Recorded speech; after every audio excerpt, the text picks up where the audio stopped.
사도행전 25장. 베스도가 부임한 지 사흘 뒤에 가이사랴에서 예루살렘으로 올라가니 대제사장들과 유대 사람의 지도자들이 그에게 바울을 고발하였다. 그들은 그에게 줄곧 졸랐다. 그들은 그에게 제발 바울을 예루살렘으로 불러 올리라고 간청하였다. 그들은 기대 사람을 매복시켰다가 바울을 죽일 계획이었다.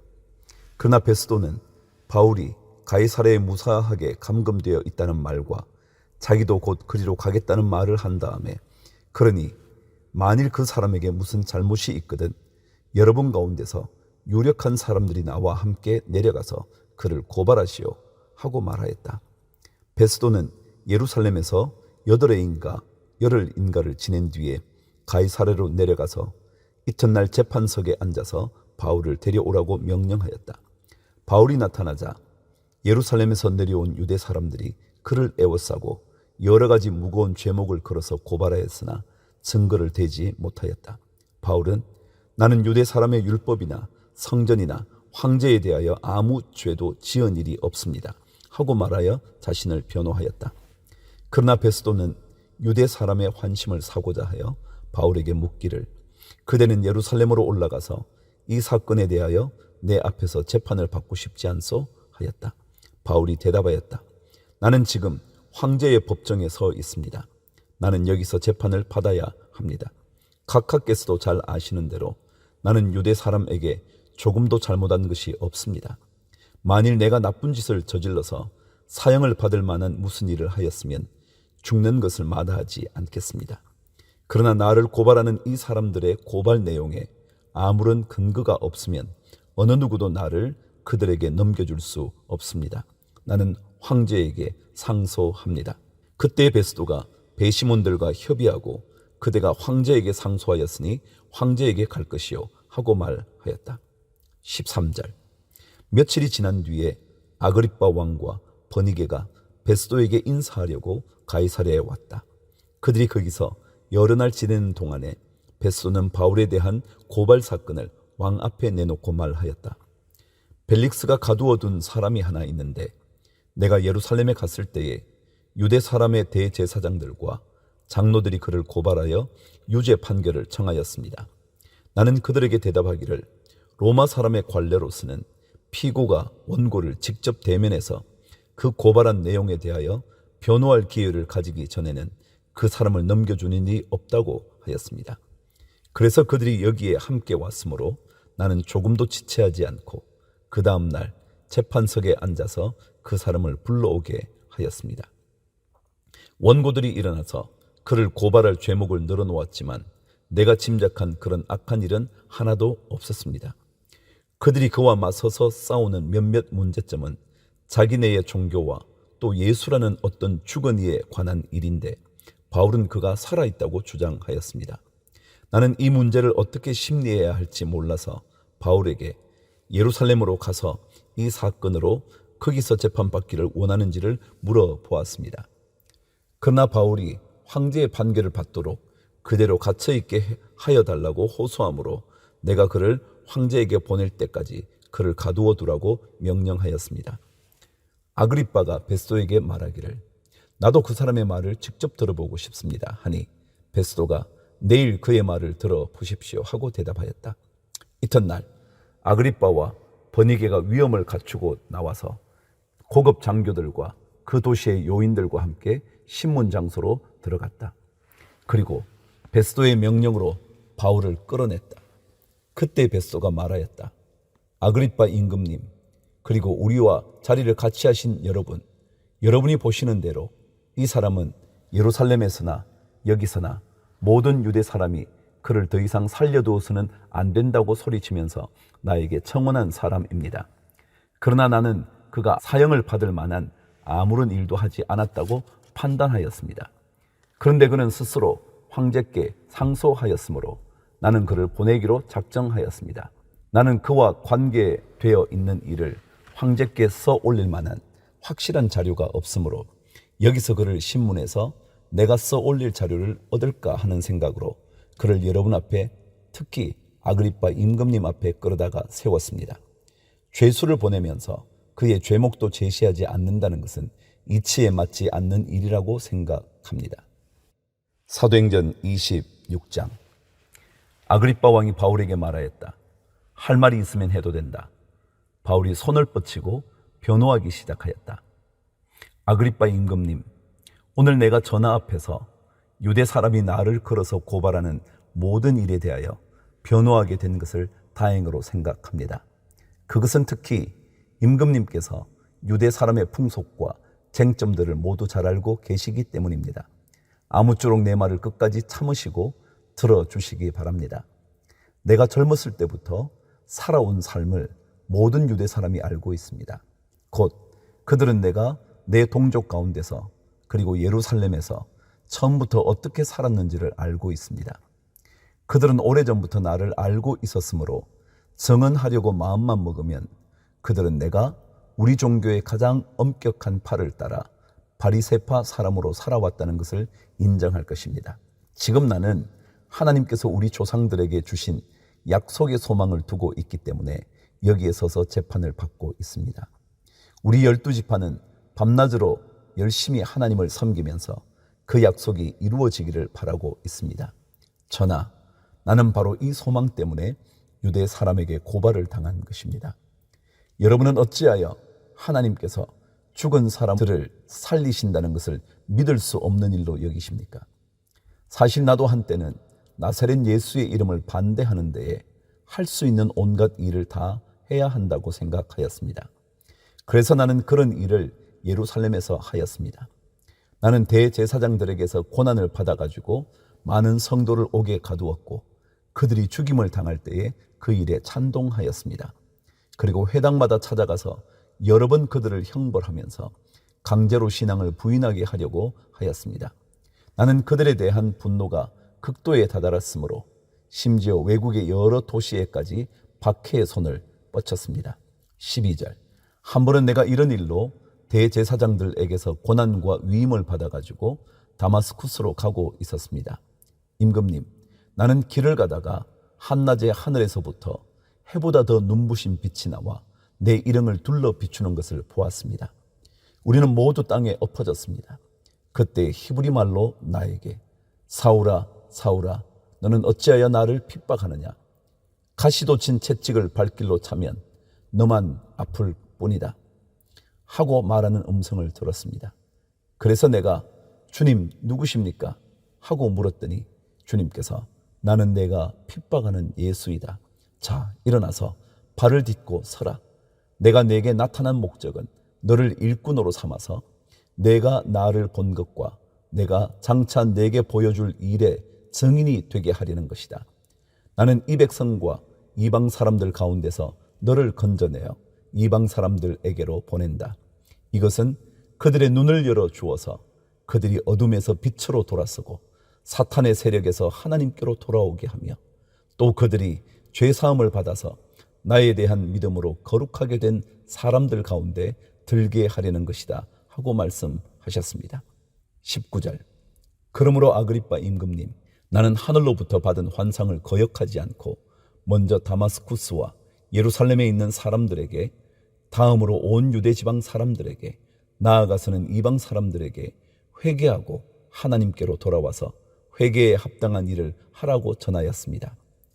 이런 일들 때문에 유대 사람들이 성전에서 나를 붙잡아서 죽이려고 하였습니다. 그러나 내가 이날까지 하나님의 도우심을 받아서 낮은 사람에게나 높은 사람에게나 이렇게 서서 증언하고 있는데 예언자들과 모세가 장차 그렇게 되리라고 한 것밖에는 말한 것이 없습니다. 그것은 곧 그리스도는 고난을 당하셔야 한다는 것과 그는 죽은 사람들 가운데서 가장 먼저 부활하신 분이 되셔서 이스라엘 백성과 이방 사람들에게 빛을 선포하시리라는 것입니다. 24절. 바울이 이렇게 변호하니 베스도가 큰 소리로 바울아, 내가 미쳤구나. 내 많은 학문이 너를 미치게 하였구나 하고 말하였다. 그때 바울이 대답하였다. 베스도 총독님, 나는 미치지 않았습니다. 나는 맑은 정신으로 참말을 하고 있습니다. 임금님께서는 이 일을 잘 알고 계시므로 내가 임금님께 거리낌 없이 말씀드리고 있는 것입니다. 이것은 어느 한 구석에서 일어난 일이 아니므로 임금님께서는 그 어느 사실 하나라도 모르실 리가 없다고 생각합니다. 아그리빠 임금님, 예언자들을 믿으십니까? 믿으시는 줄 압니다. 그러자 아그리빠 왕이 바울에게 말하였다. 그대가 짧은 말로 나를 설복해서 그리스도인이 되게 하려고 하는가? 바울이 대답하였다. 짧거나 길거나 간에 나는 임금님뿐만 아니라 오늘 내 말을 듣고 있는 모든 사람이 이렇게 결박을 당한 것 외에는 꼭 나와 같이 되기를 하나님께 빕니다. 왕과 총독과 번이게 및 그들과 함께 앉아 있는 사람들이 다 일어났다. 그들은 물러가서 서로 말하였다. 그 사람은 사형을 당하거나 갇힐 만한 일을 한 것이 하나도 없어. 그때에 아그리빠 왕이 베스도에게 말하였다. 그 사람이 황제에게 상소하지 않았으면 석방될 수 있었을 것이요. 사도행전 27장. 우리가 배로 이탈리아에 가야 하는 것이 결정되었을 때에 그들은 바울과 몇몇 다른 죄수를 황제 부대의 백부장 율리오라는 사람에게 넘겨주었다. 우리는 아드라무테노 호를 타고 출항하였다. 이 배는 아시아 연안의 여러 곳으로 항해하는 배였다. 데살로니가 출신인 마케도니아 사람 아리스다고도 우리와 함께 하였다.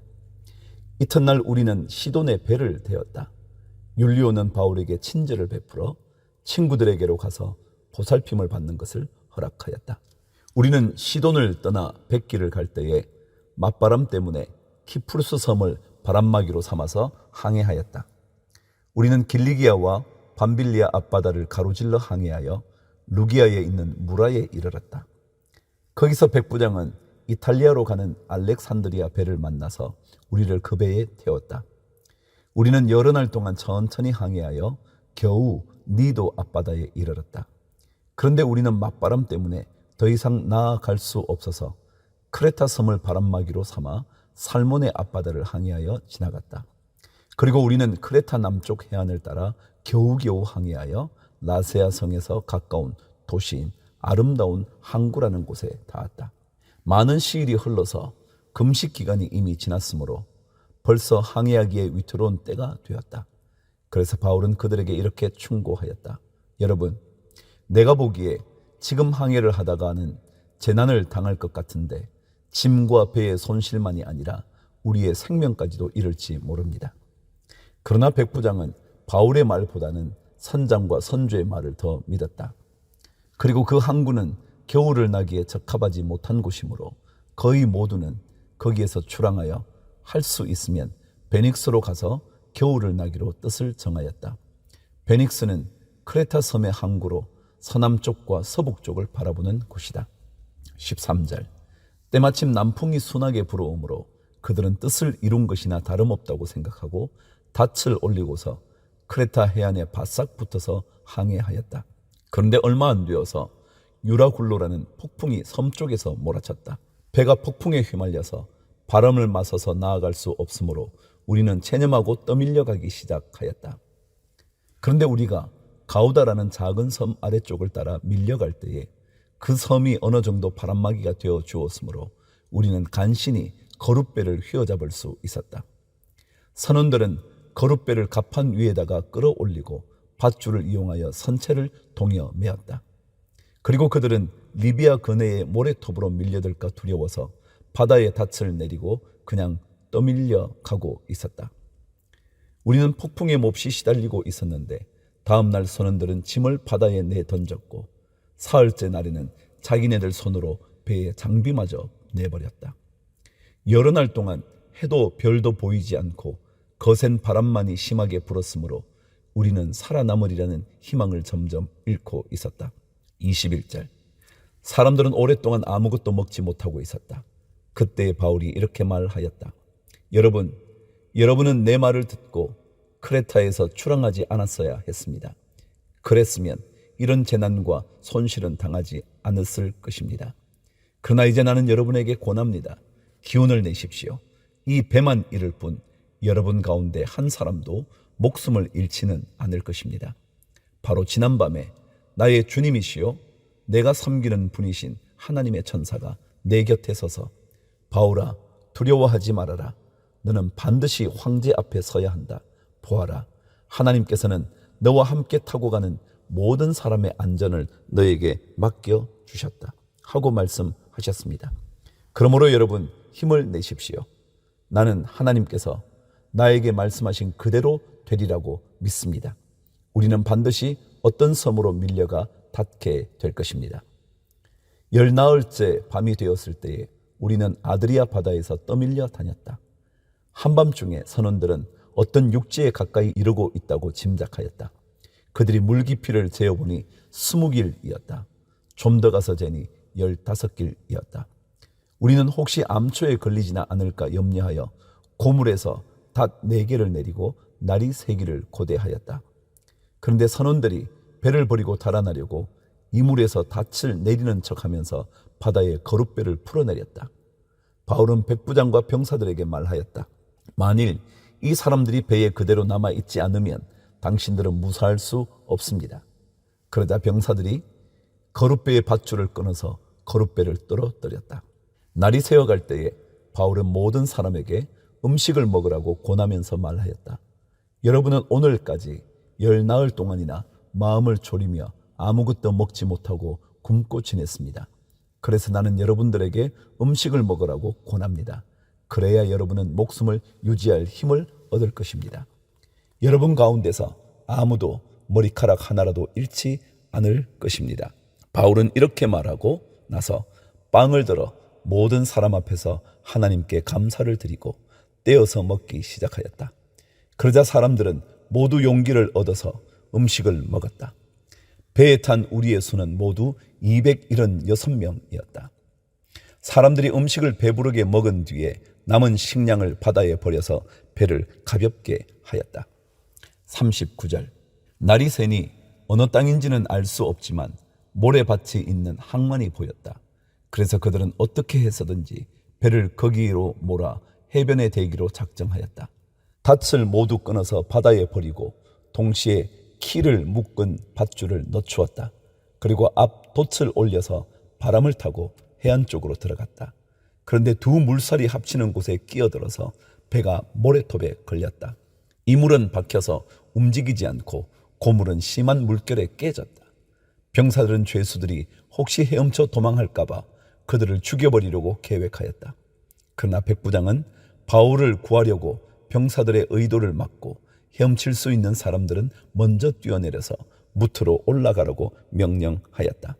그리고 그 밖의 사람들은 널빤지나 부서진 배 조각을 타고 무트로 나가라고 명령하였다. 이렇게 해서 모두 무트로 올라와 구원을 받게 되었다. 사도행전 28장. 우리가 안전하게 목숨을 구한 뒤에 비로소 그곳이 몰타 섬이라는 것을 알았다. 섬 사람들이 우리에게 특별한 친절을 베풀어 주었다. 비가 내린 뒤라서 날씨가 추웠으므로 그들은 불을 피워서 우리를 맞아 주었다. 바울이 나뭇가지를 한 알음 모아다가 불에 넣으니 뜨거운 기운 때문에 독사가 한 마리 튀어나와서 바울의 손에 달라붙었다. 섬 사람들이 그 뱀이 바울의 손에 매달려 있는 것을 보고 이 사람은 틀림없이 살인자이다. 바다에서는 살아나왔지만 정의의 여신이 그를 그대로 살려두지 않는다 하고 서로 말하였다. 그런데 바울은 그 뱀을 불 속에 떨어버리고 아무런 해도 입지 않았다. 섬 사람들은 그가 살이 부어오르거나 당장 쓰러져 죽으려니 하고 생각하면서 기다렸다. 그런데 오랫동안 기다려도 그에게 아무런 이상이 생기지 않자 그들은 생각을 바꾸어서 그를 신이라고 하였다. 그 근처에 그 섬의 주장인 버블리오가 농장을 가지고 있었다. 그가 우리를 그리로 초대해서 사흘 동안 친절하게 대접해 주었다. 마침 버블리오의 아버지가 열병과 이질에 걸려서 병석에 누워 있었다. 그래서 바울은 들어가서 기도하고 그에게 손을 얹어서 낫게 해 주었다. 이런 일이 일어나니 그 섬에서 병을 앓고 있는 다른 사람도 찾아와서 고침을 받았다. 그들은 극진한 예로 우리를 대하여 주었고 우리가 떠날 때에는 우리에게 필요한 물건들을 배에다가 실어 주었다. 11절. 석 달 뒤에 우리는 그 섬에서 겨울을 난 디오스구로라는 이름이 붙은 알렉산드리아 배를 타고 떠났다. 우리는 수라구사에 입항하여 사흘 동안 머물고 그곳을 떠나 비잉 돌아서 레기온에 다다랐다. 그런데 하루가 지나자 남풍이 불어왔으므로 우리는 이틀 만에 보디올에 이르렀다. 우리는 거기서 신도들을 만나서 그들의 초청을 받고 이래 동안 함께 지냈다. 그런 다음에 드디어 우리는 로마로 갔다. 거기 신도들이 우리 소식을 듣고서 아피온 광장과 트레스 마을까지 우리를 맞으러 나왔다. 바울은 그들을 보고 하나님께 감사를 드리고 용기를 얻었다. 우리가 로마에 들어갔을 때에 바울은 그를 지키는 병사 한 사람과 함께 따로 지내도 된다는 허락을 받았다. 사흘 뒤에 바울은 그곳 유대인 지도자들을 불러 모았다. 그들이 모였을 때에 바울은 이렇게 말하였다. 동포 여러분, 나는 우리 결례와 조상들이 전하여 준 풍속을 거스르는 일을 한 적이 없습니다. 그런데도 나는 죄수가 되어서 예루살렘에서 로마 사람의 손에 넘겨졌습니다. 로마 사람은 나를 신문하여 보았으나 사형에 처할 만한 아무런 근거가 없으므로 나를 놓아주려고 하였습니다. 그러나 유대 사람이 반대하는 바람에 하는 수 없이 내가 황제에게 상소한 것입니다. 나는 절대로 내 민족을 고발하려는 것이 아니었습니다. 이런 까닭으로 나는 여러분을 뵙고 말씀드리려고 여러분을 오시라고 청한 것입니다. 내가 이렇게 쇠사슬에 매여 있는 것은 이스라엘의 소망 때문입니다. 그들이 바울에게 말하였다. 우리는 아직 유대로부터 당신에 관한 편지를 받은 일도 없고 동포들 가운데서 아무도 여기에 와서 당신에 대하여 나쁘게 말하거나 소문을 낸 일이 없습니다. 우리는 당신에게서 당신의 생각을 들어보고 싶습니다. 이 종파에 대하여 우리가 아는 것은 어디서나 이 종파를 반대하는 소리가 높다는 것입니다. 23절. 그들은 바울과 만날 날짜를 정하였다. 그날에 더 많은 사람이 바울의 숙소로 찾아왔다. 그는 아침부터 저녁까지 그들에게 하나님 나라를 엄숙히 증언하고 모세의 율법과 예언자의 말을 가지고 예수에 관하여 그들을 설득하면서 그의 속내를 터놓았다. 더러는 그의 말을 받아들였으나 더러는 믿지 않았다. 그들이 이렇게 견해가 서로 엇갈린 채로 흩어질 때에 바울은 이런 말을 한마디 하였다. 성령께서 예언자 이사야를 통하여 여러분의 조상에게 하신 말씀은 적절합니다. 곧 이런 말씀입니다. 이 백성에게 가서 말하여라. 너희가 듣기는 들어도 깨닫지 못하고 보기는 보아도 알지 못한다. 이 백성의 마음이 무디어지고 귀가 먹고 눈이 감겨 있다. 이는 그들로 하여금 눈으로 보지 못하게 하고 귀로 듣지 못하게 하고 마음으로 깨닫지 못하게 하고 돌아서지 못하게 하여 내가 그들을 고쳐주지 않으려는 것이다. 그러므로 여러분은 하나님의 이 구원의 소식이 이방 사람에게 전파되었음을 알아야 합니다. 그들이야말로 그것을 듣고 받아들일 것입니다. 바울은 자기가 얻은 새 집에서 꼭 2해 동안 지내면서 자기를 찾아오는 모든 사람을 맞아들였다. 그는 아무런 방해도 받지 않고 아주 담대하게 하나님 나라를 전하고 주 예수 그리스도에 관한 일들을 가르쳤다. 오늘은 또 마가복음으로 되돌아갑니다. 복음서 한 권씩 읽으면서 다시 서신서를 왔다 갔다 하게 될 겁니다. 자, 오늘 마가복음 1장 시작하겠습니다. 하나님의 아들 예수 그리스도의 복음의 시작은 이러하다. 예언자 이사야의 글에 기록하기를 보아라. 내가 내 심부름꾼을 너보다 앞서 보낸다. 그가 내 길을 닦을 것이다. 광야에서 외치는 이의 소리가 있다. 너희는 주님의 길을 예비하고 그의 길을 곧게 하여라 한 것과 같이 세례자 요한이 광야에 나타나서 죄를 용서받게 하는 회개의 세례를 선포하였다. 그래서 온 유대 지방 사람들과 온 예루살렘 주민들이 그에게로 나아가서 자기들의 죄를 고백하며 요단강에서 그에게 세례를 받았다. 요한은 낙타털 옷을 입고 허리에 가죽띠를 띠고 메뚜기와 들꿀을 먹고 살았다. 그는 이렇게 선포하였다. 나보다 더 능력이 있는 이가 내 뒤에 오십니다. 나는 몸을 굽혀서 그의 신발끈을 풀 자격조차 없습니다. 나는 여러분에게 물로 세례를 주었지만 그는 여러분에게 성령으로 세례를 주실 것입니다. 그 무렵에 예수께서 갈릴리 나사렛으로부터 오셔서 요단강에서 요한에게 세례를 받으셨다. 예수께서 물속에서 막 올라오시는데 하늘이 갈라지고 성령이 비둘기같이 자기에게 내려오는 것을 보셨다. 그리고 하늘로부터 소리가 났다. 너는 내 사랑하는 아들이다. 내가 너를 좋아한다. 12절. 그리고 곧 성령이 예수를 광야로 내보내셨다. 예수께서 40일 동안 광야에 계셨는데 거기서 사탄에게 시험을 받으셨다. 예수께서 들짐승들과 함께 지내셨는데 천사들이 그의 시중을 들었다. 요한이 잡힌 뒤에 예수께서 갈릴리에 오셔서 하나님의 복음을 선포하셨다. 때가 찼다. 하나님의 나라가 가까이 왔다. 회개하여라. 복음을 믿어라. 예수께서 갈릴리 바닷가를 지나가시다가 시몬과 그의 동생 안드레가 바다에서 그물을 던지고 있는 것을 보셨다. 그들은 어부였다. 예수께서 그들에게 말씀하셨다. 나를 따라오너라. 내가 너희를 사람을 낚는 어부가 되게 하겠다. 그들은 곧 그물을 버리고 예수를 따라갔다. 예수께서 조금 더 가시다가 세베대의 아들 야고보와 그의 동생 요한이 배에서 그물을 깁고 있는 것을 보시고 곧바로 그들을 부르셨다. 그들은 아버지 세베대를 일꾼들과 함께 배에 남겨두고 곧 예수를 따라갔다. 그들은 가버나움으로 들어갔다. 예수께서 안식일에 곧바로 회당에 들어가서 가르치셨는데 사람들은 그의 가르침에 놀랐다. 예수께서 율법 학자들과는 달리 권위 있게 가르치셨기 때문이다. 그때 회당에 악한 귀신 들린 사람이 하나 있었는데 그가 큰 소리로 이렇게 말하였다. 나사렛 사람 예수님, 왜 우리를 간섭하려 하십니까? 우리를 없애려고 오셨습니까? 나는 당신이 누구인지 압니다.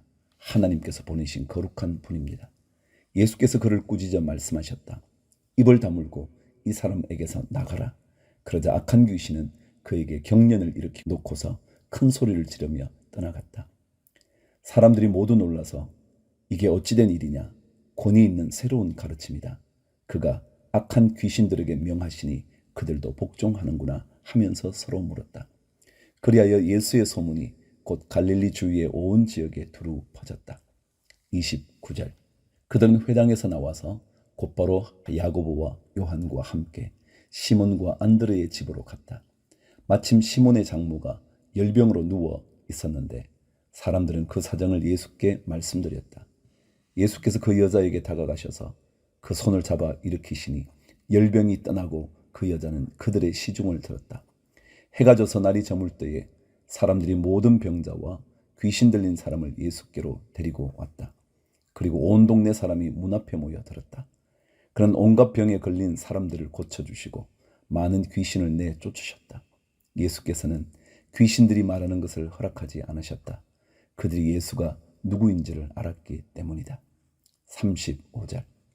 아주 이른 새벽에 예수께서 일어나서 외딴 곳으로 나가셔서 거기에서 기도하고 계셨다. 그때에 시몬과 그의 일행이 예수를 찾아 나섰다. 그들은 예수를 만나자 모두 선생님을 찾고 있습니다 하고 말하였다. 예수께서 그들에게 말씀하셨다. 가까운 여러 고을로 가자. 거기에서도 내가 말씀을 선포해야 하겠다. 나는 이 일을 하러 왔다. 예수께서 온 갈릴리와 여러 회당을 두루 다 찾아가셔서 말씀을 전하고 귀신들을 쫓아내셨다. 40절. 나병 환자 한 사람이 예수께로 와서 그 앞에 무릎을 꿇고 간청하였다. 선생님께서 하고자 하시면 나를 깨끗하게 해 주실 수 있습니다. 예수께서 그를 불쌍히 여기시고 손을 내밀어 그에게 대시고 말씀하셨다. 그렇게 해주마. 깨끗하게 되어라. 곧 나병이 그에게서 떠나고 그는 깨끗하게 되었다. 예수께서 단단히 이르시고 곧 그를 보내셨다. 그때 예수께서 그에게 말씀하셨다. 아무에게도 아무 말도 하지 말아라. 가서 제사장에게 내 몸을 보이고 내가 깨끗하게 된 것에 대하여 모세가 명령한 것을 바쳐서 사람들에게 증거로 삼도록 하여라. 그러나 그는 나가서 모든 일을 널리 알리고 그 이야기를 퍼뜨렸다. 그러므로 예수께서는 드러나게 동네로 들어가지 못하시고 바깥 외딴 곳에 머물러 계셨다. 그래도 사람들이 사방에서 예수께로 모여들었다. 마가복음 2장. 며칠이 지나서 예수께서 다시 가버나움으로 들어가셨다. 예수가 집에 계신다는 말이 퍼지니 많은 사람들이 모여들어서 마침내 문 앞에서조차도 들어설 자리가 없었다. 예수께서 그들에게 말씀을 전하셨다. 그때 한 중풍병 환자를 4사람이 데리고 왔다. 무리 때문에 예수께로 데리고 갈 수 없어서 예수가 계신 곳 위에 지붕을 걷어내고 구멍을 뚫어서 중풍병 환자가 누워있는 자리를 달아내렸다. 예수께서는 그들의 믿음을 보시고 중풍병 환자에게 이 사람아 내 죄가 용서받았다 하고 말씀하셨다. 율법학자 몇이 거기에 앉아 있다가 마음속으로 의아하게 생각하기를 이 사람이 어찌하여 이런 말을 한단 말이냐? 하나님을 모독하는구나. 하나님 한 분밖에 누가 죄를 용서할 수 있는가 하였다. 예수께서 그들이 속으로 이렇게 생각하는 것을 곧바로 마음으로 알아채시고 그들에게 말씀하셨다. 어찌하여 너희는 마음속에 그런 생각을 품고 있느냐? 중풍병 환자에게 내 죄가 용서받았다 하고 말하는 것과 일어나서 내 자리를 걷어서 걸어가거라 하고 말하는 것 가운데서 어느 쪽이 더 말하기가 쉬우냐? 그러나 인자가 땅에서 죄를 용서하는 권세를 가지고 있음을 너희에게 알려주겠다. 예수께서 중풍병 환자에게 말씀하셨다. 내가 내게 말한다. 일어나서 내 자리를 걷어서 집으로 가거라. 그러자 중풍병 환자가 일어나 곧바로 모든 사람이 보는 앞에서 자리를 걷어서 나갔다. 사람들은 모두 크게 놀라서 하나님을 찬양하고 우리는 이런 일을 전혀 본 적이 없다 하고 말하였다. 13절 예수께서 다시 바닷가로 나가셨다. 무리가 모두 예수께로 나아오니 그가 그들을 가르치셨다. 예수께서 길을 가시다가 알페오의 아들 레위가 세관에 앉아 있는 것을 보시고 말씀하셨다. 나를 따라오너라. 레위는 일어나서 예수를 따라갔다. 예수께서 그의 집에서 음식을 잡수시는데 많은 세리와 죄인들도 예수와 그의 제자들과 한자리에 있었다. 이런 사람들이 많이 있었는데 그들이 예수를 따라왔던 것이다. 바리새파의 율법학자들이 예수가 죄인들과 세리들과 함께 음식을 잡수시는 것을 보고 예수의 제자들에게 말하였다. 저 사람은 세리들과 죄인들과 어울려서 음식을 먹습니까? 예수께서 그 말을 들으시고 그들에게 말씀하셨다. 건강한 사람에게는 의사가 필요하지 않으나 병든 사람에게는 필요하다. 나는 의인을 부르러 온 것이 아니라 죄인을 부르러 왔다. 18절 요한의 제자들과 바리새파 사람들은 금식하고 있었다. 사람들이 예수께 와서 물었다. 요한의 제자들과 바리새파 사람들의 제자들은 금식하는데 왜 선생님의 제자들은 금식하지 않습니까? 예수께서 그들에게 말씀하셨다. 혼인잔치에 온 손님들이 신랑과 함께 있는 동안에 금식할 수 있느냐? 신랑을 자기들 곁에 두고 있는 동안에는 금식할 수 없다. 그러나 신랑을 빼앗길 날이 올 터인데 그날에는 그들이 금식할 것이다. 생배 조각을 낡은 옷에 대고 깁는 사람은 없다. 그렇게 하면 새로 된 조각이 낡은 데를 당겨서 더욱더 심하게 찢어진다. 또 새 포도주를 낡은 가죽 부대에 담는 사람은 없다. 그렇게 하면 포도주가 가죽 부대를 터뜨려서 포도주도 가죽 부대도 다 버리게 된다. 새 포도주는 새 가죽 부대에 담아야 한다. 23절 안식일에 예수께서 밀밭 사이로 지나가시게 되었다. 제자들이 길을 내면서 밀 이삭을 자르기 시작하였다. 바리새파 사람이 예수께 말하였다. 보십시오. 어찌하여 이 사람들은 안식일에 해서는 안 되는 일을 합니까? 예수께서 그들에게 말씀하셨다. 다윗과 그 일행이 먹을 것이 없어서 굶주릴 때에 다윗이 어떻게 하였는지를 너희는 읽지 못하였느냐? 아비아달 대제사장 때에 다윗이 하나님의 집에 들어가서 제사장들 밖에는 먹어서는 안 되는 제단빵을 먹고 그 일행에게도 주지 않았느냐? 그리고 예수께서는 그들에게 말씀하셨다. 안식일이 사람을 위하여 생긴 것이지 사람이 안식일을 위하여 생긴 것이 아니다. 그러므로 인자는 또한 안식일에도 주인이다. 마가복음 3장 예수께서 다시 회당에 들어가셨다. 그런데 거기에 한쪽 손이 오그라든 사람이 있었다. 사람들은 예수를 고발하려고 예수가 안식일에 그 사람을 고쳐주시는지를 보려고 예수를 지켜보고 있었다. 예수께서 손이 오그라든 사람에게 말씀하셨다. 일어나서 가운데로 나오느라. 그리고 예수께서 그들에게 말씀하셨다. 안식일에 선한 일을 하는 것이 옳으냐 악한 일을 하는 것이 옳으냐 목숨을 구하는 것이 옳으냐 죽이는 것이 옳으냐. 그들은 잠잠하였다. 예수께서 노하셔서 그들을 둘러보시고 그들의 마음이 굳어진 것을 탄식하시면서 손이 오그라든 사람에게 말씀하셨다. 손을 내밀어라. 그 사람이 손을 내미니 그의 손이 회복되었다. 그러자 바리새파 사람들은 바깥으로 나가서 곧바로 헤롯 당원들과 함께 예수를 없앨 모의를 하였다. 7절. 예수께서 제자들과 함께 바닷가로 물러가시니 갈릴리에서 많은 사람이 따라왔다. 또한 유대와 예루살렘과 이두메와 요단강 건너편과 그리고 두로와 시돈 근처에서도 많은 사람이 그가 하신 모든 일을 소문으로 듣고 그에게로 몰려왔다. 예수께서는 무리가 자기에게 밀려드는 혼잡을 피하시려고 제자들에게 분부하여 작은 배 한 척을 마련하게 하셨다.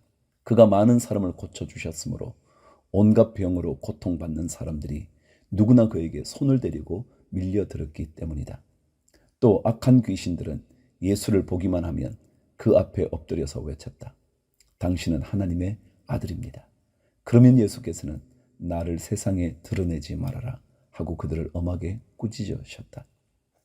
예수께서 산에 올라가셔서 원하시는 사람들을 부르시니 그들이 예수께로 나아왔다. 예수께서 12를 세우시고 그들을 또한 사도라고 이름하셨다. 이것은 예수께서 그들을 자기와 함께 있게 하시고 또 그들을 내보내어서 말씀을 전파하게 하시며 귀신을 쫓아내는 권능을 가지게 하시려는 것이었다.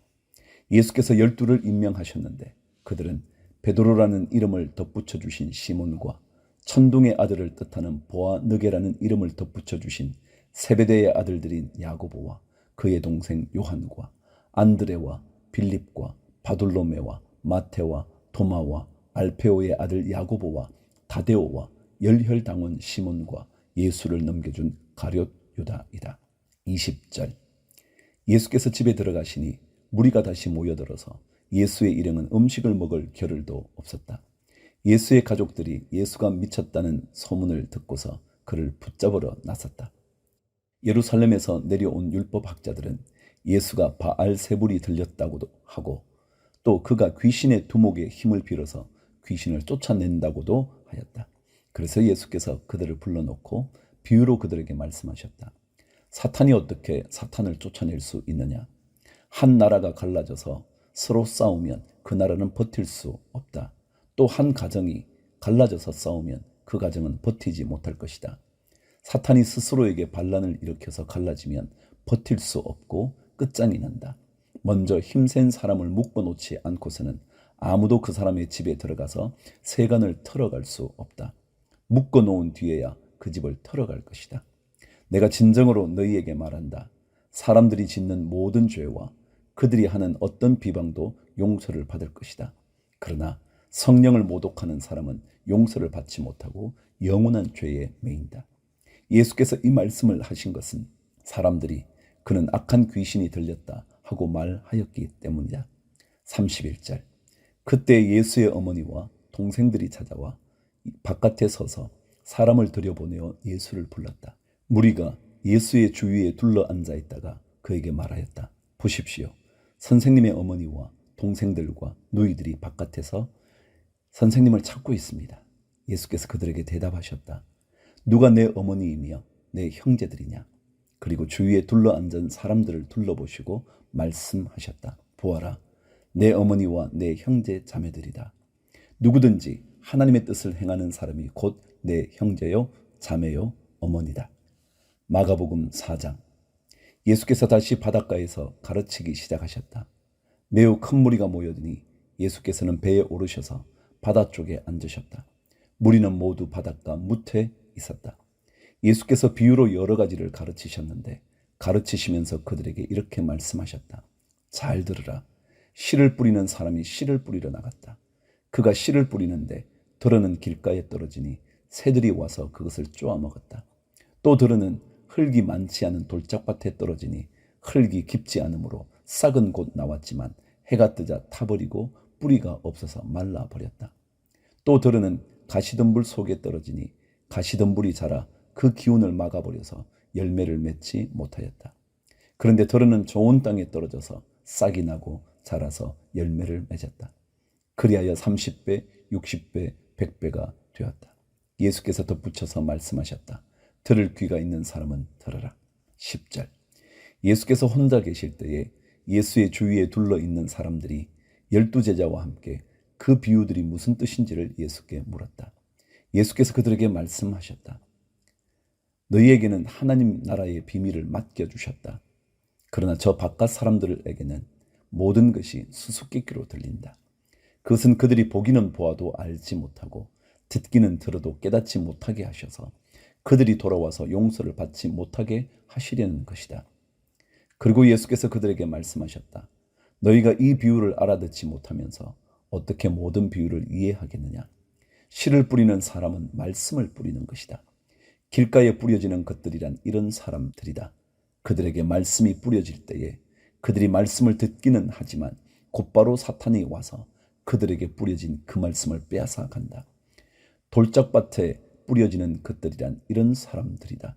그들은 말씀을 들으면 곧 기쁘게 받아들이기는 하지만 그들 속에 뿌리가 없어서 오래가지 못하고 그 말씀 때문에 환난이나 박해가 일어나면 곧 걸려 넘어진다. 가시덤불 속에 뿌려지는 것들이란 달리 이런 사람을 가리키는데 그들은 말씀을 듣기는 하지만 세상의 염려와 재물의 유혹과 그 밖에 다른 일에 욕심이 들어와 말씀을 막아서 열매를 맺지 못한다. 좋은 땅에 뿌려지는 것들이란 이런 사람들이다. 그들은 말씀을 듣고 받아들여서 30배, 60배, 100배의 열매를 맺는다. 21절. 예수께서 그들에게 말씀하셨다. 사람이 등불을 가져다가 말 아래에나 침상 아래에 두겠느냐? 등경 위에다가 두지 않겠느냐? 숨겨둔 것은 드러나고 감추어둔 것은 나타나기 마련이다. 들을 귀가 있는 사람은 들으라. 예수께서 그들에게 말씀하셨다. 너희는 새겨들으라. 너희가 되질하여 주는 만큼 너희에게 되질하여 주실 것이요 덤으로 더 주실 것이다. 가진 사람은 더 받을 것이요 가지지 못한 사람은 그 가진 것마저 빼앗길 것이다. 26절. 예수께서 또 말씀하셨다. 하나님 나라는 이렇게 비유할 수 있다. 어떤 사람이 땅에 씨를 뿌려놓고 밤낮 자고 일어나고 하는 사이에 그 씨에서 싹이 나고 자라지만 그 사람은 어떻게 그렇게 되는지를 알지 못한다. 땅이 저절로 열매를 맺게 하는데 처음에는 싹을 내고 그 다음에는 이삭을 내고 또 그 다음에는 이삭의 알찬 나달을 낸다. 열매가 익으면 곧 낫을 댄다. 추수 때가 왔기 때문이다. 30절. 예수께서 또 말씀하셨다. 우리가 하나님의 나라를 어떻게 비길까? 또는 무슨 비유로 그것을 나타낼까? 겨자씨와 같으니 그것은 땅에 심을 때에는 세상에 있는 어떤 씨보다도 더 작다. 그러나 심고 나면 자라서 어떤 풀보다 더 큰 가지들을 뻗어 공중의 새들이 그 그늘에 깃들일 수 있게 된다. 예수께서는 그들이 알아들을 수 있는 정도로 이와 같이 많은 비유로 말씀을 전하셨다. 비유가 아니면 말씀하지 않으셨으나 제자들에게는 따로 모든 것을 설명해 주셨다. 그날 저녁이 되었을 때에 예수께서 제자들에게 말씀하셨다. 바다 저쪽으로 건너가자. 그래서 그들은 무리를 남겨두고 예수를 배에 계신 그대로 모시고 갔는데 다른 배들도 함께 따라갔다. 그런데 거센 바람이 일어나서 파도가 배 안으로 덮쳐 들어오므로 물이 배에 벌써 가득 찼다. 예수께서는 고물에서 베개를 베고 주무시고 계셨다. 제자들이 예수를 깨우며 말하였다. 선생님, 우리가 죽게 되었는데도 아무렇지도 않으십니까? 예수께서 일어나 바람을 꾸짖으시고 받아들어 고요하고 잠잠하여라 하고 말씀하시니 바람이 그치고 아주 고요해졌다. 예수께서 그들에게 말씀하셨다. 왜들 무서워하느냐? 아직도 믿음이 없느냐? 그들은 큰 두려움에 사로잡혀서 서로 말하였다. 이분이 누구이기에 바람과 바다까지도 그에게 복종하는가?